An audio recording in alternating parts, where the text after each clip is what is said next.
자, 우리 지난 시간부터 사도신경, 우리 신앙 고백, 우리의 믿는 바에 대해서 펼쳐가기 시작했습니다. 저는 지난 시간에 우리의 믿는 바에 대해서 마땅히 반드시 우리가 다 하나가 되어야 한다라고 그렇게 말씀을 드렸습니다. 하나가 되어야 한다. 우리의 믿는 바에 대해서, 아는 바에 대해서 하나가 되어야 된다.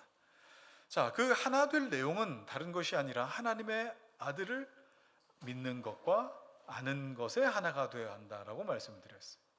간단하게 말하면 이런 것이죠. 우리 모두에게 하나님을 향한 공통된 지식이 있어야 되더라 라고 할 수 있겠습니다. 공통된 지식. 자, 그런 질문 한번 해봤어요. 왜 성경은 우리에게 공통된 지식을 요구할까? 그냥 각 사람의 지능에 맞춰서 또는 아니면 형편에 맞춰서 그냥 뭐 차별이 있을 법도 한데, 하나님은 그런 것을 핑계 삼지 말고 공통된 지식으로 우리에게 요구하셨어요.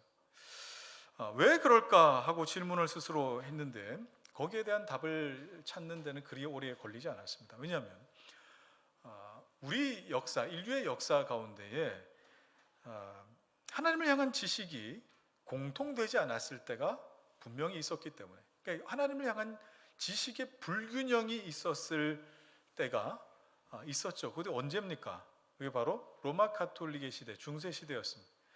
자, 여러분 그림을 한번 보시면 이런 유럽에서 그린 유럽풍의 그림입니다.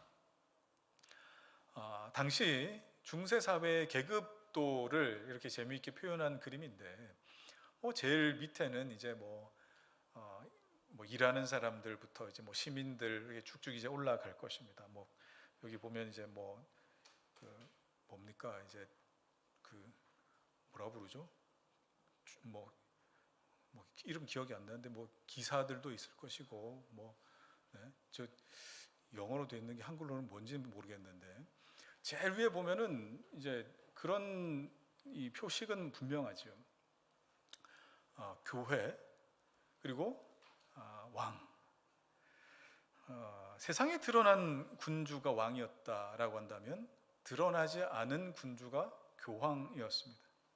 자, 그러니까 교회가 세상의 중심이었던 시대가 바로 중세였습니다. 교회는 교권을 더하기 위해서, 견고하게 지키기 위해서 의도적으로 지식의 불균형을 조장했었습니다. 사제들이 하나님을 아는 어떤 특별한 지식의 계층이 되어서 하나님을 알기 위해서는 그들을 반드시 거쳐야만 했습니다. 심지어 왕조차도 그들을 거치지 않으면 하나님의 뜻을 알 수가 없었던 거예요. 그래서 자연스럽게 하나님을 아는 지식을 소유한 그들과 또 그 지식을 소유하지 못한 자들로 뭐가 형성됐습니까? 계급이 형성된 거예요. 성경에는 하나님의 아들과 하나님의 아들을 믿는 것과 아는 일에 하나가 되어라 라고 그렇게 분명히 말씀하셨는데도 불구하고, 공통된 지식을 요구하셨음에도 불구하고 교회는 지식의 불균형을 의도했던 것입니다. 자, 그러면 그런 면에서 종교개혁은 어떤 의미가 되는 거예요? 종교개혁은 우리도 하나님을 알자라고 외침의 종교개혁이 일어났어요. 우리도 하나님을 알자. 기득권이었던 가톨릭은요, 이런 저항의 목소리를 잠재우기 위해서 그들이 읽을 수 있도록 번역된 성경들은 이잡듯이 다 찾아서 불태우기 시작했습니다. 그러나 하나님께서 은혜 주셔서 마태복음이면 마태복음, 이렇게 쪽복음으로 번역되기 시작한 것을 읽어가고 이해하고 그 말씀이 내 안에 믿음으로 싹트기 시작한 사람, 다 읽지도 못했습니다. 조금씩 읽어가면서 하나님을 알아갈 때 그 하나님을 알아간 만큼 생긴 그 믿음으로 인해서 견딜 수가 없었고, 믿음이 싹 터가서 하나님의 말씀을 더 번역하려고 밤마다 모이기 시작했고, 빼앗기면 그걸 통째로 외우기 시작했고, 그리고 그것 때문에 쫓김 받아서 마녀 사냥당해서 화형당하고 짐승의 밥이 되고 참수를 당하고 이렇게 죽어나가기 시작했던 것입니다. 이게 불과 5세기 전의 일입니다. 5세기 전에. 그러면 여러분 냉정하리만큼 나와 우리를 향해 질문하셔야겠죠. 나와 우리를 향해 어떤 질문이에요? 우리는 하나님을 향한 공통된 지식이 있는가라는 질문입니다. 나는 그 지식을 가지고 있는가? 우리는 그 지식을 가지고 있는가라는 질문이에요. 불과 5세기 전만 하더라도 이 질문에 목숨을 걸었는데 지금 그리스도인들은 오랫동안 세상이 고민했던 그 고민의 연장선에서 크게 벗어나지 않는 것 같습니다. 이 질문에 어떤 질문이에요? 우리에게는 공통된 부가 있는가라는 질문이잖아요. 그러니 우리에게는 공통된 하나님을 향한 공통된 지식이 있는가 보다 우리에게는 공통된 부가 있는가에 훨씬 더 마음을 쓰며 쏟으며 살아가고 있는 게 오늘날 우리 그리스도인들의 현 주소인 것 같습니다. 그래서 하나님의 아들을 믿는 것과 아는 일이 하나가 된다는 것을 어떻게 생각합니까? 이거는 하나님의 아들을 믿는 것과 아는 일이 공통된 부, 그러니까 남들만큼 잘 살게 해주는 겁니까? 를 묻기 시작하는 어떤 방법이 되어버렸어요. 또는 나중에 남들만큼 살고 난 다음에 그때 여유가 있으면 그렇게 해보겠습니다. 어떤 여가의 수단처럼 생각하기도 하는 겁니다. 그러나 여러분 잘 기억하십시오. 교회는 예수를 주와 그리스도로 믿는 믿음의 모임입니다. 예수를 믿는 자들의 공동체예요. 이것에 대해서 지난주 말씀에는 뭐라고 했습니까? 온전한 사람이 되어서 그리스도의 장성한 분량에 이르기 위함이다. 이렇게 말을 했죠. 좀 더 간단하게 말하면 뭐라 그랬어요? 그리스도와 온전한 연합을 이루기 위함이다 했어요. 여러분 이게 왜 그렇습니까? 그리스도와 온전한 연합을 이루는 게 우리에게 왜 필요합니까? 우리가 스스로 하나님께 영광을 돌려드릴 만한 것이 우리에게서는 창조될 수 없기 때문에 그렇습니다. 곧 죽어도 우리에게서는 하나님께 영광이 될 만한 것이 없기 때문이에요. 다만 우리 안에 우리와 연합하여 우리 안에 계신 우리 그리스도 예수 그리스도로만 아버지 하나님께 영광이 될 수 있기 때문에 그리스도의 장성한 분량에 이른다고 그렇게 고백을 하는 것입니다. 그래서 바울이 에베소 1장 6절에 뭐라고 이야기하죠? 사랑하시는 자 안에서 그의 은혜의 영광을 찬송하게 하려는 것이라. 그 사랑하시는 자, 곧 그리스도 예수 안에서 하나님께 영광이 되고 그의 이름을 찬송할 수 있도록 하기 위함.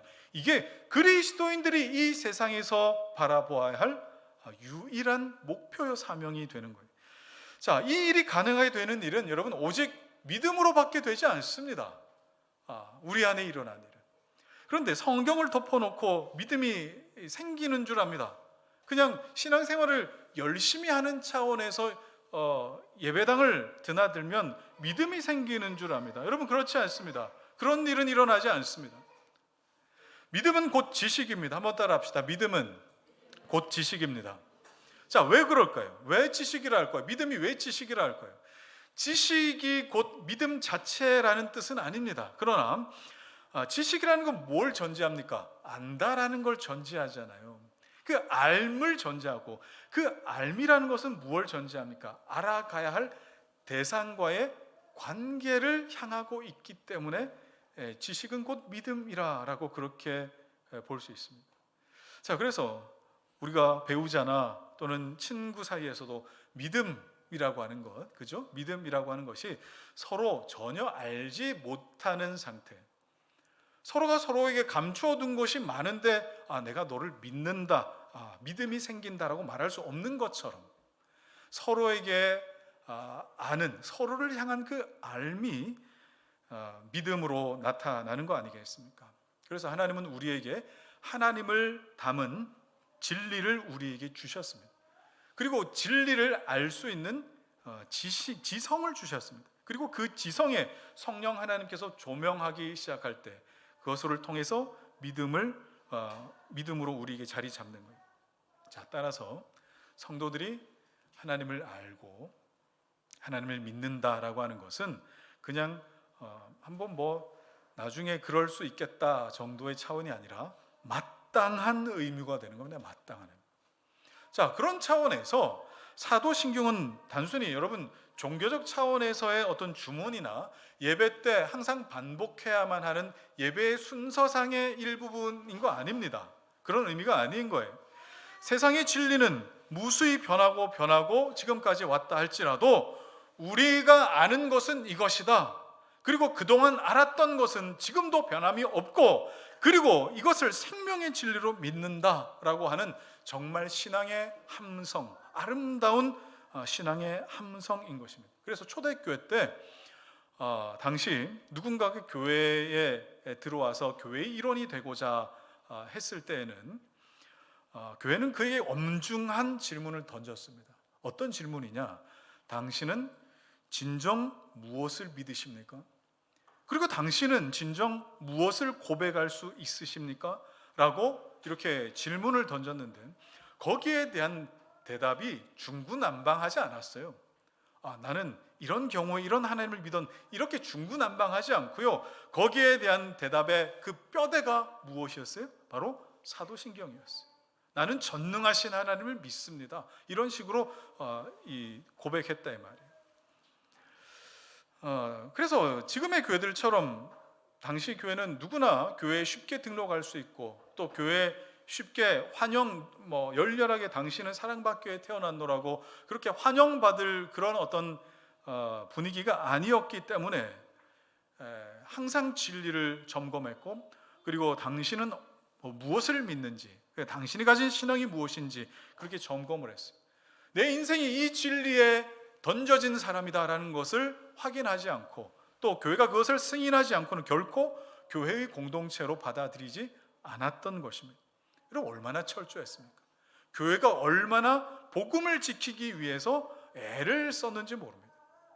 그래서 우리도 지금 이렇게 참 혼탁하고 들을 것 볼 것 많은 이 세상에 우리 주 예수 그리스도의 복음을 지켜내기 위해서 지금도 우리 새 가족을 이렇게 교육시키고 제자훈련시키고 하는데 다 이유가 있습니다. 그래서 여러분이 좀 불편할 수도 있습니다만 이 아름다운 전통에 여러분도 함께 동참해 주셨으면 좋겠습니다. 사도신경의 첫 번째 고백이 바로 이런 것인데, 이것에 들어가기 이전에 정말 중요한 전제 한 가지를 말씀드리면, 사도신경은 우리가 믿사오니 라고 그렇게 고백하지 않습니다. 우리가 믿습니다를 고백하지 않고 나는 믿습니다를 고백합니다. I believe예요. We believe가 아니라 I believe예요. 자, 그래서 지금 우리가 고백하는 새번역 사도신경에서는 좀 더 명확하게 번역이 돼 있죠. 나는 우리 주 나는 하나님 아버지 천지의 창조주를 믿습니다. 나는이라고 하는 것이 가장 먼저 등장합니다. 자, 여러분, 이게 무엇을 의미하겠습니까? 기독교 신앙은요, 철저하게 이 개인의 인격적 고백과 결단에서 출발하는 거예요. 우리라고 하는 집단 속에서 내 고백도 그럴 것이다 라고 그렇게 짐작하며 신앙생활을 하지 않습니다. 그런데 참 많은 경우에 오늘날 한 개인이 집단 안에 요즘 많이 이렇게 함몰되어 있는 것 같은 느낌을 지울 수가 없어요. 그렇지 않습니까? 그죠? 그러나 단 예외적으로는 이런 것이 있습니다. 어린아이들 같은 경우에, 그죠? 어린아이들 같은 경우에는 자기 스스로 하나님을 알고 또 하나님을 아는 것과 믿는 것이 하나가 되기에는 아직 지적인 한계가 분명히 있기 때문에 그런 부분에 대해서는 하나님께서 유보하시는 부분들이 있어요. 그런 의미에서 주는 게 뭡니까? 유아 세례 아닙니까? 유아 세례가 어떤 의미예요? 지금 당장 내가 예수를 주와 그리스도로 알고 믿지는 못하겠지만 I believe 하는 부모와, 그죠? 내가 믿노라라고 하는 이 부모와 그 부모가 속한 I believe를 고백할 수 있는 그 언약 공동체 안에 있는 것을 나는 믿습니다 라는 차원에서 유아 세례를 허락하는 것입니다. 그래서 나중에 이 아이가 지성으로 나의 어떤 고백으로 내가 믿습니다 라고 고백할 때까지 이 공동체에서 보호받고 자라야 되는 것이 마땅한 것이.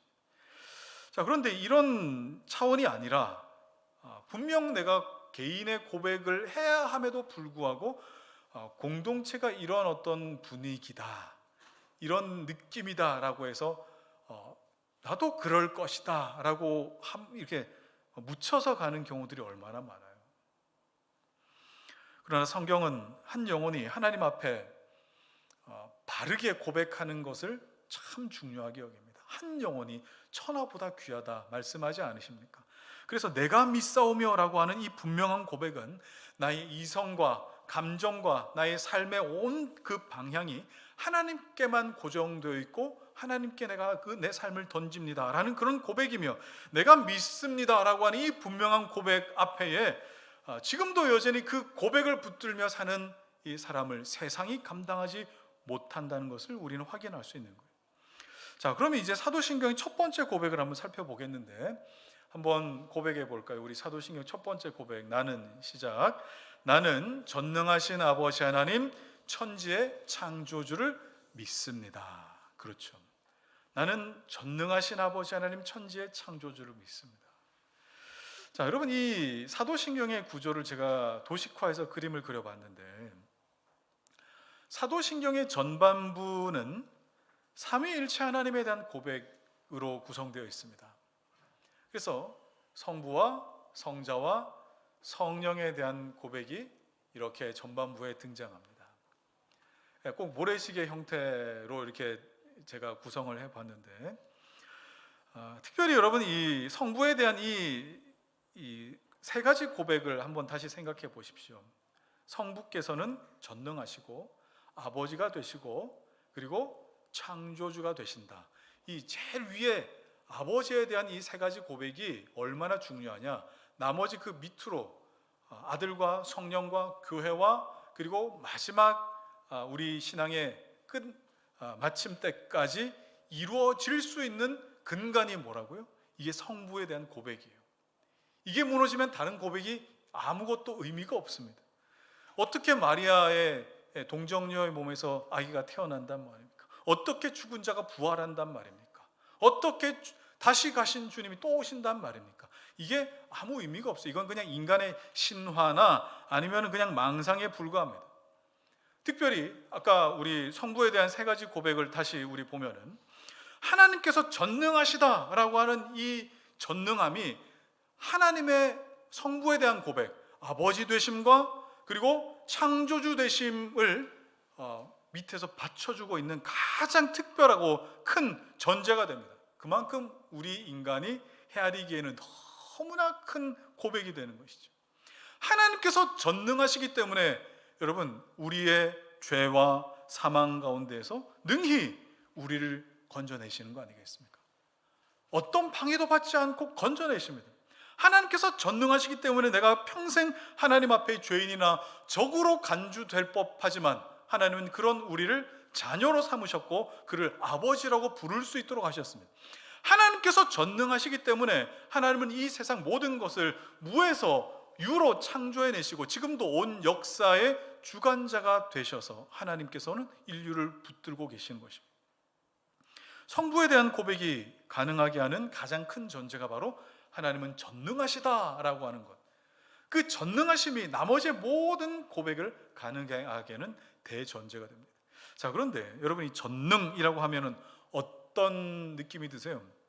Almighty라고 해가지고 그냥 못하는 것 없는, 그죠? 이 전능 안에는 이제 전지 모든 것을 다 알 수 있고 뭐 이런 어떤 올 파워 같은 느낌을 가질 수 있습니다.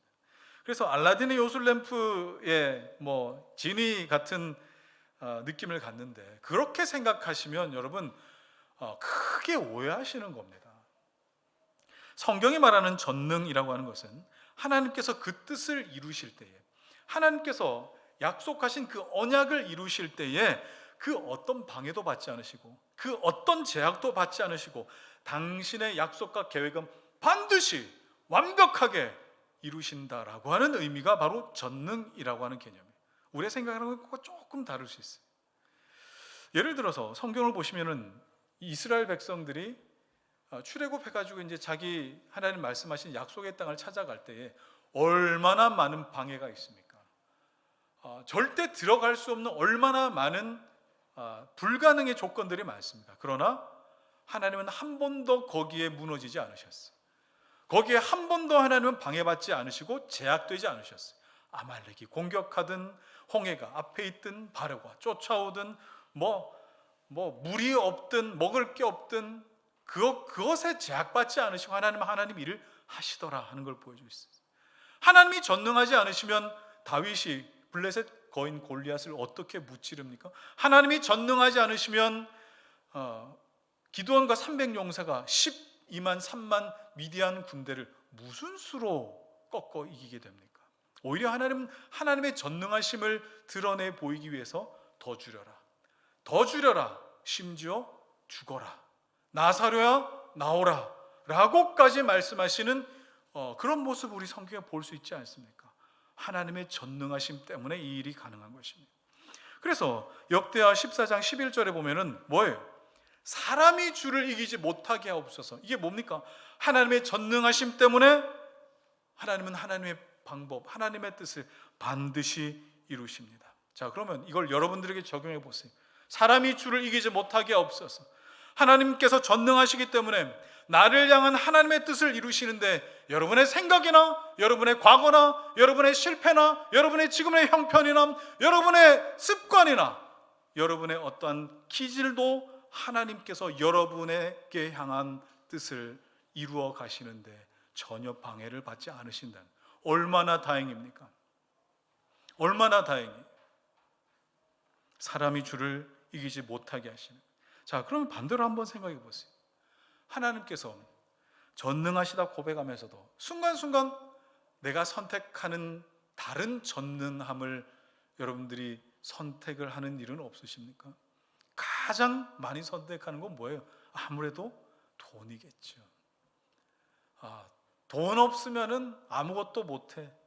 자, 맞는 말일지도 모르겠습니다. 이 세상 살아갈 때 돈 없으면 아무것도 못할 수도 있겠습니다. 그런데 그 말이 꼭 돈은 전능한 거야 라고 그렇게 고백하는 것이라면, 여러분의 신앙 고백하실 때 나는 전능하신 아버지 하나님, 천지의 창조주를 믿습니다라는 이 고백은 얼마나 무색한 고백이 되고 맙니까? 그리고 여러분이 가진 어떤 탁월한 실력, 여러분이 배우신 어떤 지식, 학력, 학벌, 그리고 배경, 이런 것들이 하나님의 전능성을 대체할 만한 어떤 전능성이라고 한다면 그건 알맹이 빠진 허울뿐인 그런 고백에 지나지 않을 거 아닙니까? 하나님이 전능하시다는 고백 가운데는 그래서 무엇이 반드시 포함되는지 아십니까? 나는 철저하게 무능합니다 라는 것이 포함되어 있어요. 우리 개혁주의 신앙의 참 아름다운 신앙의 고백들을 5가지 내용으로 요약한 튤립이라는 교리가 있습니다. 튤립. 그래서 이게 돌트 회의에서 의결한 이 고백들인데, 저 앞글자, 신앙의 고백들의 앞글자들만 따가지고 이니셜화했다고 해서 튤립. 이렇게 잘 기억하시라고 제가 꽃까지 제가 넣어놨잖아요. 튤립이에요. 튤립. 자, 제일 처음 이니셜 T가 하나님의 전능성과 관련이 있어요. 하나님의 전능성. 왜 그런가? 자, 저 T가 total depravity라고 하는 전적 타락, 그죠? 전적 어떤 부패라는 그런 의미인데, 전적으로 타락했다, 모든 것이 타락했다라고 하는 그 의미는 하나님 앞에 그 어떤 선한 것을 낼 수가 없는 상태를 말합니다. 낼 수 있는 실력도 없다는 뜻입니다. 그래서 전적 타락 안에는 어떤 내용도 포함되어 있어요. 전적 무능, total inability, 전적 무능도 여기에 포함되어 있어요. 그렇다면 우리 신앙의 첫 단추가 뭔지 아십니까? 하나님 물으시죠. 하나님이 전능하냐, 내가 전능하냐의 질문, 그 질문에 답하라는 거예요. 어떤 게 전능하냐, 그 질문에 답하라고요. 저는 여러분이 하나님을 알아가면서 가장 먼저 깨달아지셨으면 하는 것이 있습니다. 그게 뭔지 아십니까? 여러분 좀 충격받으셔야 돼요. 하나님을 알아갈 때 여러분이 깨달으셔야 될 가장 첫 번째는 나는 천국에 못 가겠구나 라는 사실입니다. 나는 천국에 못 가겠구나. 우리 신앙의 첫걸음이 바로 거기에 있습니다. 하나님이 요구하시는 것을 내가 낼 수가 없구나. 하나님이 요구하시는 걸 내고 싶은 마음도 없고 하나님이 요구하시는 걸 낼 방법도 없구나. 전적 타락이요, 전적 무능이라는 것을 말씀을 들을 때마다 발견할 때 비로소 무엇이 드러납니까? 하나님만 전능하시다라는 사실이 드러나는 거예요. 거기서부터 신앙은 출발합니다. 그래서 신앙 고백의 제일 첫 번째 T가 바로 그런 의미예요. 그래서 예수님 뭐라고 말씀하셨어요? 마태복음 18장 3절 읽어주십시오. 시작. 이르시되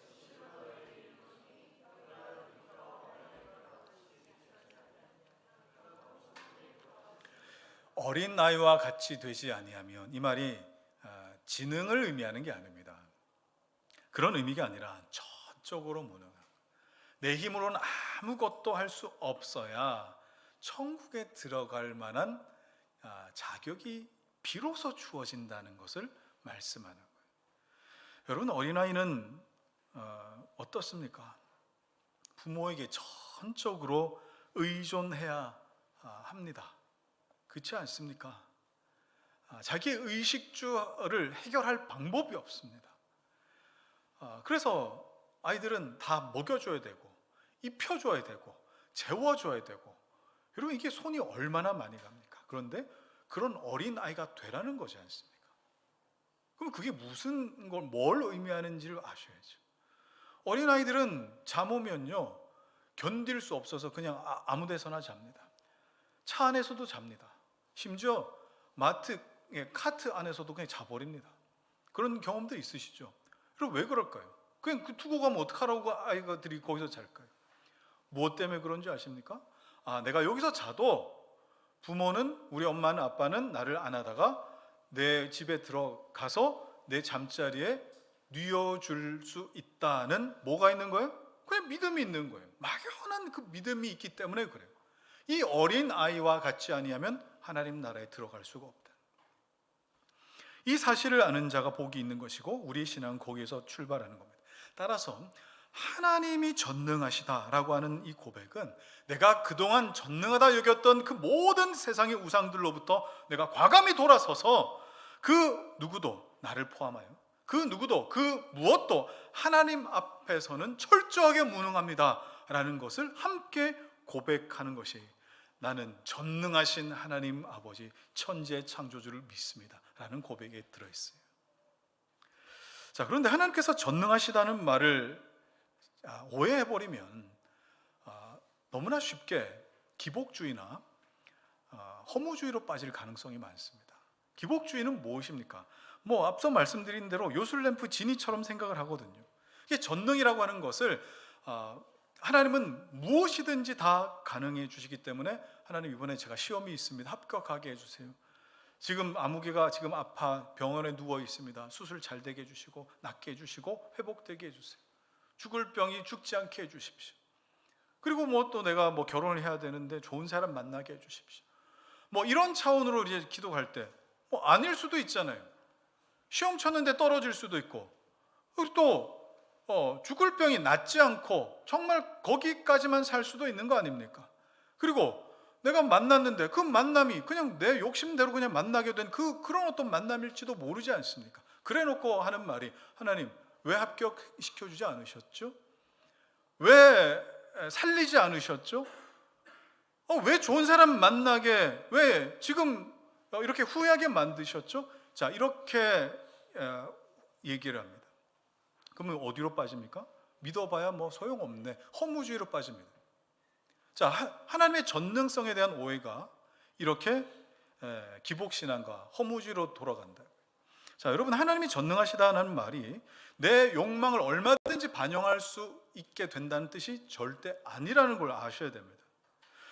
이 전능성이라고 하는 것은 하나님의 약속을 이루실 때에 결코 하나님의 성품과 그리고 하나님의 이 계획에 어긋나지 않고 이루신다라는 의미지, 모든 얘기에 내가 다 들어줄게, 그런 의미가 아니라 이 말이에요. 자, 그 말인즉슨 우리가 구하는 어떤 기도의 내용이 하나님께서 이루실 계획, 나를 향하여 하나님께서 이루실 그 계획이나 또는 하나님의 성품에 맞지 않는다라고 한다면, 이 계획과 성품 안에 있는 우리에게 어떻게 해요? 이루어지지 않을 수도 있습니다.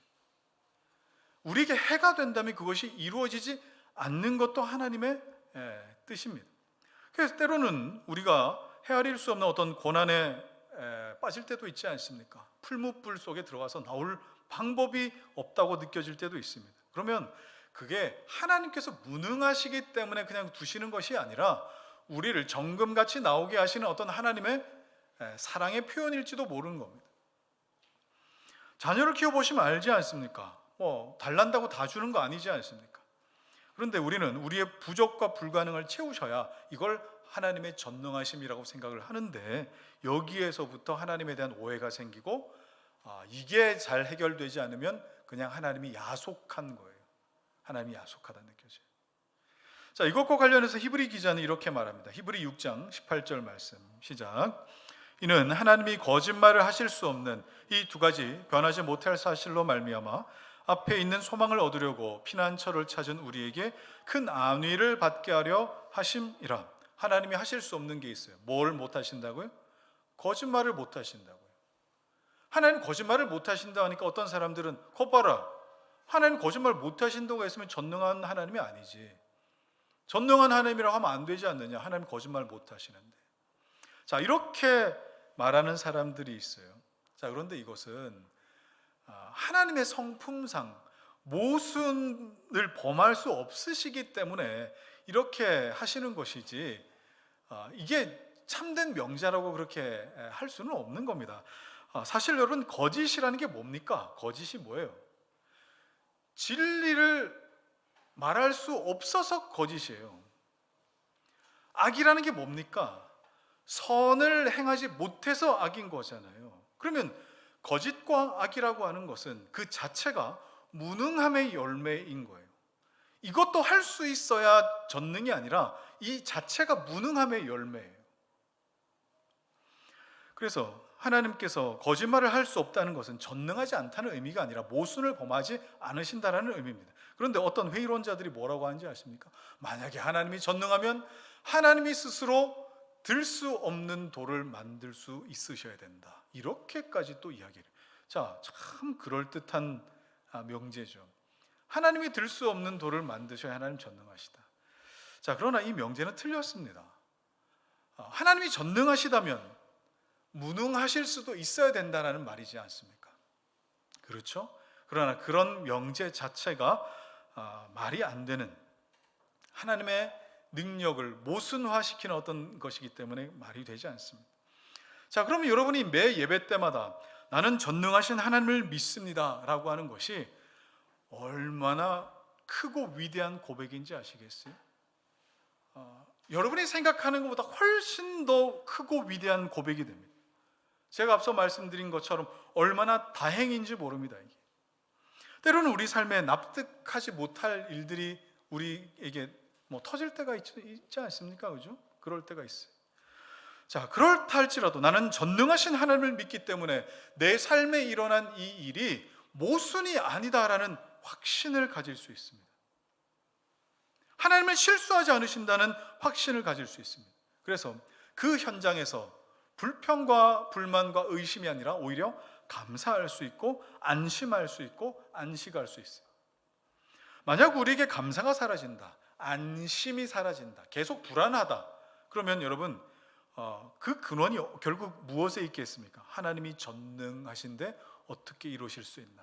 하나님이 어떻게 이걸 그냥 두실 수 있는가에 대한 회의감이 내 안에 들기 때문에 그런 겁니다. 자, 그러면 순식간에 내 믿음이 흔들려 버리는 거잖아요. 그래서 종종 우리 이런 질문하지 않습니까? 아니, 하나님 살아계시면 왜 세상에 이런 끔찍한 일이 일어나는 거야? 아니, 하나님 살아계신데 왜 저렇게 어린아이들은 죽는 거야? 하나님 살아계시는데 왜 이런 전쟁은 끊이지 않는 거야? 하나님 살아계신데 왜 나에게 이런 일이 일어나도록 허락하시는 거야? 근데 여러분, 하나님 답하셨어요. 그런 질문에 하나님 답한 적이 있으십니까? 자, 성경의 욥을 보면 이것이 하나님께서 어떻게 답을 하시는지 알 수 있습니다. 자, 성경 욥을 한번 생각해 보십시다. 성경 욥기 1장과 2장에 보면은 욥이 당대 의로운 자다, 완전하게 하나님 앞에 행했는데 얼마나 하나님이 참 눈여겨보셨는지 모른다, 이런 이야기가 있어요. 자, 그랬는데 하루 한순간 정말 끝도 없이 나락으로 떨어졌는데 있는 것까지 다 뺏겼고 다 불탔고, 그리고 심지어 사랑하는 가족들마저 다 떠나갔어요. 그리고 자기 몸에 아주 흉한 질병에 걸려서 사경을 헤매야 하는 중에 이제 친구들이 마지막 병문안, 이제 친구의 죽음을 좀 애도해야 한다 그럴까요? 그런 차원으로 병문안을 왔던 것 같습니다.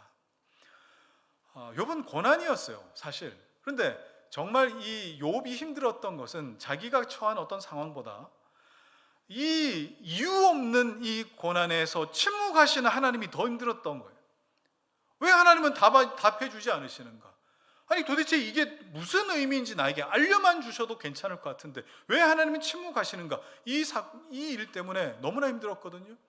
욥기가 한참 진행되고 나서 38장 이르러서 하나님께서 폭풍우 가운데 나타나십니다.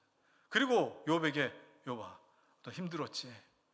내가 사실 이렇게 한 거는 이만저만해서야 라고 하나님께서 인과관계를 설명하지 않으셨어요. 오히려 뭐라고 욥에게 말씀하셨습니까? 내가 땅의 기초를 놓을 때 너 어디 있었냐? 바다가 터져 나올 때 그것을 가두어 둔 자가 누구냐? 사망의 문을 네가 보았느냐? 네가 별자리를 제때 이끌어 갈 수 있느냐? 네가 하늘의 궤도를 아느냐? 네 가슴 속에 지혜를 준 자가 누군지를 아느냐? 하고 정말 답하기 힘든 질문들을 폭풍처럼 막 쏟아내셨어요. 38장, 39장, 40장 폭풍처럼 막 쏟아내셨어요.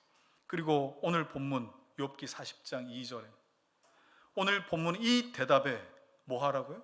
한번 대답해봐. 대답해보라는 거예요.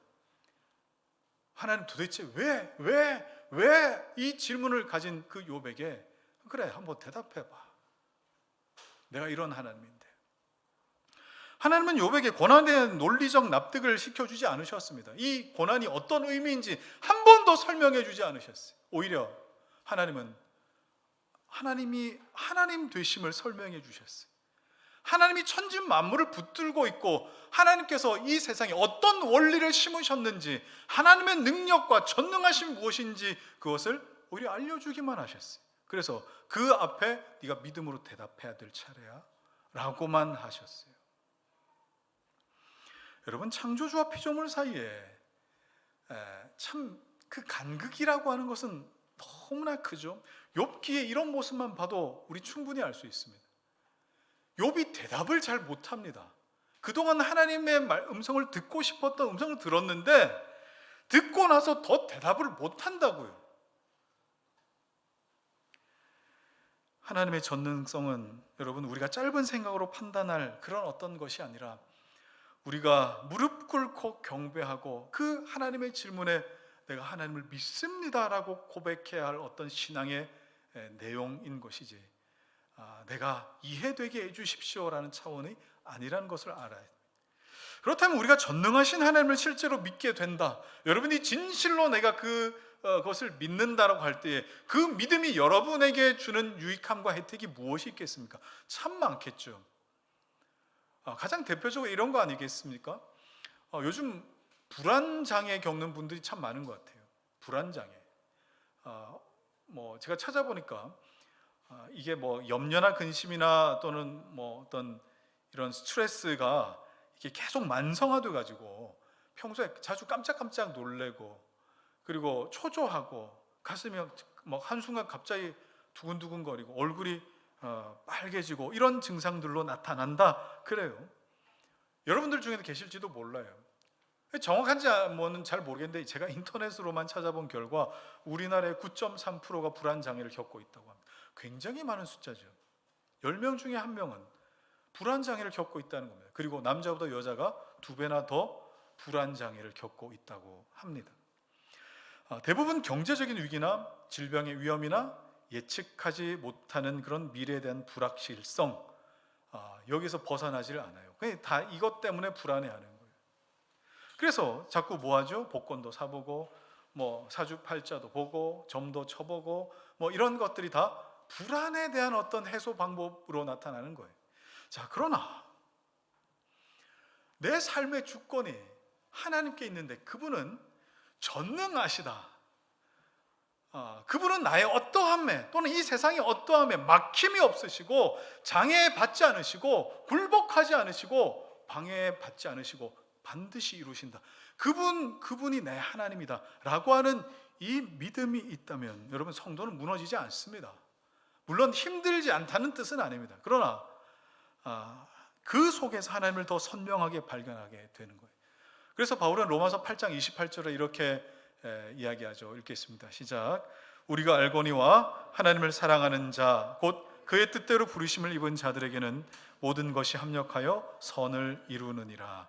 지금 당장은 내 삶이 완전 잘게 쪼개지고 부서져서 완전 가루처럼 조각처럼 그렇게 느껴질지 모르겠지만, 실패한 것처럼 느껴질지 모르겠지만, 끝이다 라고 느껴질 수도 있겠지만, 전능하신 하나님을 우리가 믿는다라면, 없는 것을 있는 것처럼 부르시는 하나님이라고 한다면, 여러분, 그 모든 조각으로 하나님은 지금 무언가를 빚어가고 계시다라고 하는 그 확신 가운데 우리가 머물지 않겠습니까? 이 확신이 있는 자는 환경이 지배당하지 않습니다. 오히려 그 환경 속에서 그 환경을 압도하는 평안, 그 압도하는 평안을 누리죠. 예수님도 세상이 줄 수 없는 평안을 너에게 준다라고 하신 그 의미가 되는 거예요. 자, 또 하나님께서 전능하시기 때문에 우리가 할 수 있는 것이 무엇입니까? 기도 아닙니까? 여러분, 기도의 자리가 어떤 자리인지 아세요? 기도의 자리는요, 우리의 무능함과 하나님의 전능함이 부딪히는 자리예요. 놀라운 자리예요.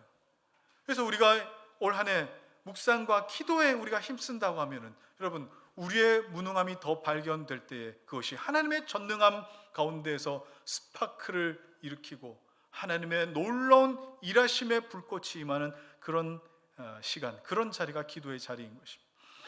그래서 우리가 기도를 놓지 않을 유일한 근거는 하나님만이 내 형편을 아시고 하나님만이 내 길을 아시고 하나님만이 이 방법이 되시고 또 능력이 되신다는 것을 믿기 때문입니다. 여러분, 하나님께서는 여러분의 문제를 능히 푸실 분이라는 것을 여러분 믿으십니까? 하나님께서 풀지 못할 난제가 없습니다. 우리의 기도가 응답되지 않는 것처럼 보일 때조차 전능하신 하나님은 지금 나에게 거절하시는 것처럼 침묵하시는 것도 이것이 나에게 가장 유익하기 때문이다 라는 사실로 내가 알고 믿고 받아들일 수 있기 때문이지 않겠습니까?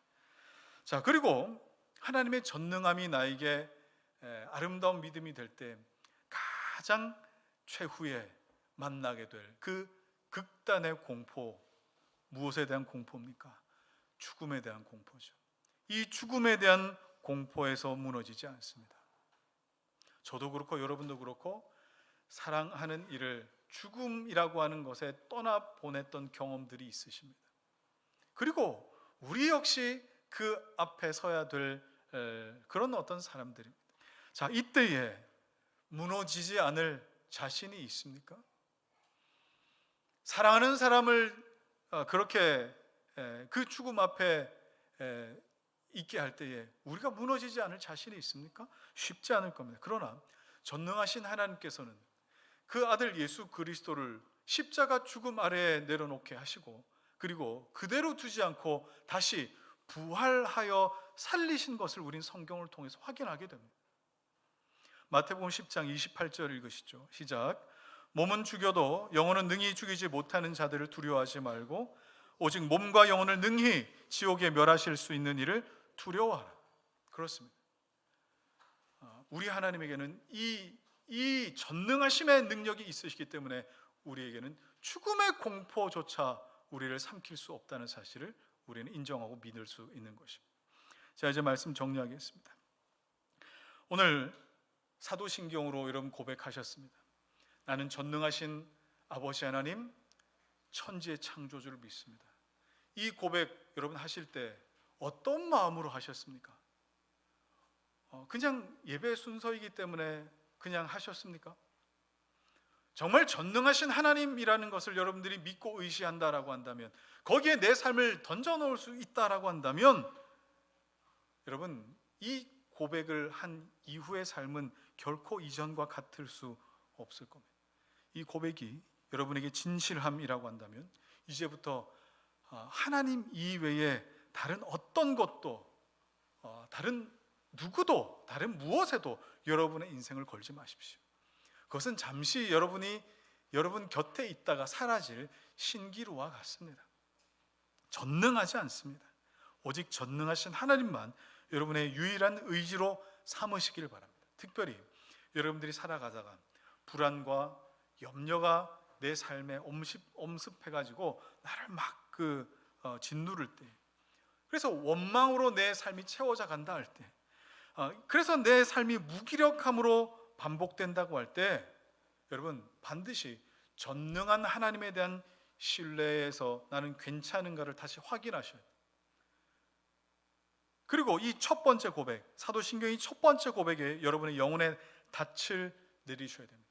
나를 사랑하시는 분이, 나를 붙드시는 분이, 내 아버지가 되시는 분이, 나를 창조하신 분이 전능한 분이다 라고 하는 이 고백에 흔들림이 없으시길 바랍니다. 여러분들 중에 지금 참 어렵고 힘들고 내 삶의 방향을 잘 모르겠고 아무리 애를 써도 이 길인가 저 길인가 자꾸 제자를 맴도는 것 같은 그런 어떤 분들이 계시다라고 한다면은 하나님이 계시지 않는가, 그것이 아니라 내가 이 형편에도 이 시간에도 하나님의 전능하신 손길은 나를 붙들고 놓은 적이 없으셔서 이 확신 안에 나는 반드시 하나님의 뜻대로 이루어져 갈 하나님의 자녀가 된다라는 이 사실을 여러분 믿으시고, 어느 순간에도 여러분의 입술에서 감사와 찬송이 떠나지 않는 믿음의 사람들이 다 되시기를 주의 이름으로 축원합니다. 이 시간 우리 찬양 시간에 했던 우리 이 찬양 다시 한번 고백할까요? 환난 가난과 고난, 우리 함께 고백하겠습니다. 환난 가난과 고난 수고로움 속에도 성도는 그 믿음을 지켰네. 주를 섬기는 일에 자신을 다 드리며 진리의 말씀과 성령으로 그 길을 걸었네. 한 번 더 고백합니다. 환난 가난 고난, 환난 가난과 고난 수고로움 속에도 성도는 그 믿음을 지켰네. 주를 섬기는 일에 자신을 다 드리며 진리의 말씀과 성령으로 그 길을 걸었네. 아멘. 그리스도 안에서 새롭게 하시고 그리스도로 인하여 자유케 되었네. 우리는 무명하나 유명한 자요. 죽음의 위기 속에도 참 생명 가졌고 근심 하나 기뻐하며 가난하나 다른 이를 부욕해 하는 자. 우리는 무명하나 유명한 자요. 우리는 무명하나 유명한 자요. 죽음의 위기 속에도 참 생명 가졌고 근심 하나 기뻐하며 하나하나 다른 일을. 자, 여러분 이 고백을 우리 다시 한번 하면서 하나님의 전능하심을 믿으며 우리는 무명하나 유명한 자입니다. 우리는 무명하나 유명한 자요. 죽음의 위기 속에도 참 생명 가졌고 근심 하나 기뻐하며 하나나 다른 이를 부욕해 하는 자로다. 여러분, 성도는 성경에 기록되어 있는 우리 신앙의 선진들은 이렇게 살았습니다. 왜 그런지 아세요? 하나님이 전능하시다는 이 사실에 한치의 물러섬이 없었기 때문에. 자, 여러분, 염려하고 계신 게 있으세요? 두려워하고 계신 게 있으세요? 다 잘 될 거라고 제가 말씀드리고 싶은 게 아니에요. 우리가 고백하지 않았습니까? 주님보다 앞서지 않고 겸손하게 주의 말씀을 내가 기다린 자 되길 거라. 여러분, 오늘 하나님의 전능하심을 우리가 함께 고백하고 말씀으로도 들었습니다. 이 하나님의 전능하심, 죽은 자를 살리시며 없는 것을 있게 하시며 없는 이름을 부르셨고 나사로야 나오라 하셨고 물을 떠다가 연회장에 갖다 주라고 하셨고, 여러분, 여러분의 인생에도 그렇게 말씀하실 수 있는 분이 하나님인 사실을 믿으십니까? 그 하나님, 여러분이 믿는 하나님이 전능한 분이라는 사실을 믿으십니까?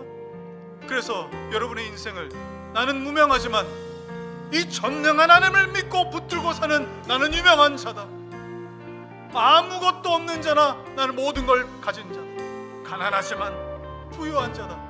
여러분, 이렇게 고백할 수 있는 믿음의 사람이기를 바랍니다. 이 시간 하나님, 내가 믿는 하나님 전능한 하나님입니다. 하나님께서 나에게 하나님 허락하신 것을 다 이루실 때까지 하나님은 한 번도 쉬임이 없으시고 한 번도 물러섬이 없으셨고 하나님은 한 번도 막힘이 없으시며 나에게서도 방해를 받지 않으시며 사람의 수를 이기지 못하게 하는 하나님의 놀라운 전능하심을 내가 믿고 의지하오니 하나님이여, 하나님의 뜻을 나에게 이루시며 하나님의 뜻을 통하여 내가 하나님의 사람 될 수 있기를 소망합니다. 우리 주여 한번 부르고 같이 고백합니다.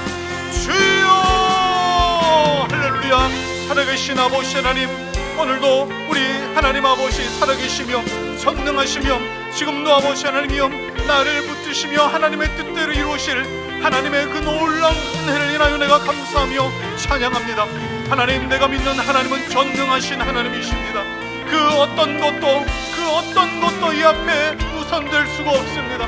하나님은 전능하셔서 나의 연약하고 못하고 정말 실패하고 나의 연약한 과거와 나의 아버지 하나님 이런 습관과 나의 체질마저도 하나님 앞에 올릴 수 없는 사람, 나는 내 스스로 하나님 앞에 아버지 하나님 정말 내어놓을 수 있는 것이 없는 사람, 내 스스로 구원에 이를 수 없는 사람을 내가 고백할 수밖에 없지만 하나님은 하나님의 일을 하십니다.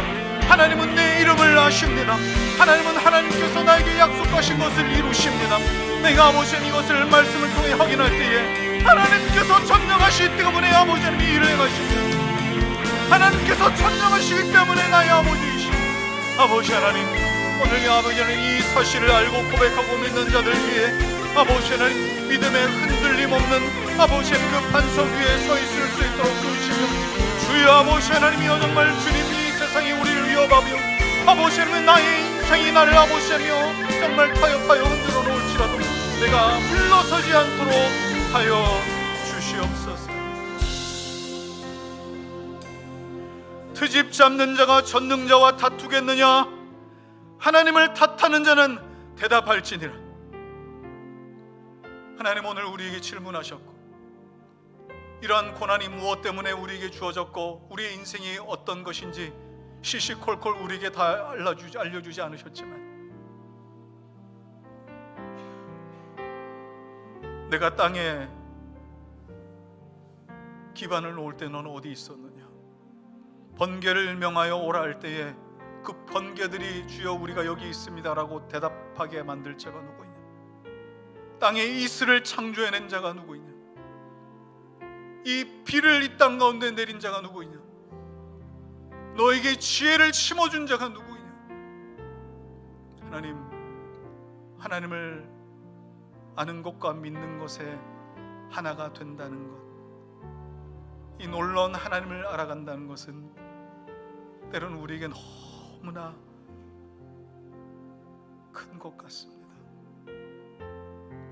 오늘 이 크신 하나님 앞에 나를 발견한, 그러나 그 하나님은 전능한 하나님입니다. 이렇게 고백하며 믿기로 소망하는 우리 성도들의 삶이 우리 전능한 하나님 때문에 우리의 인생에 다른 의미들이 있게 하여 주시옵소서. 이제는 우리 주 예수 그리스도의 은혜와 하나님의 사랑과 성령의 교통하심, 우리 하나님 아버지 천지의 창조주가 전능하시다, 전능한 하나님이 나의 하나님이다, 오늘 이 고백하는 사랑하는 성도들 머리 위에, 이들의 생업과 가정과 자녀와 주님의 몸된 교회 위에 이제로부터 영원토록 함께 있을지어다. 아멘.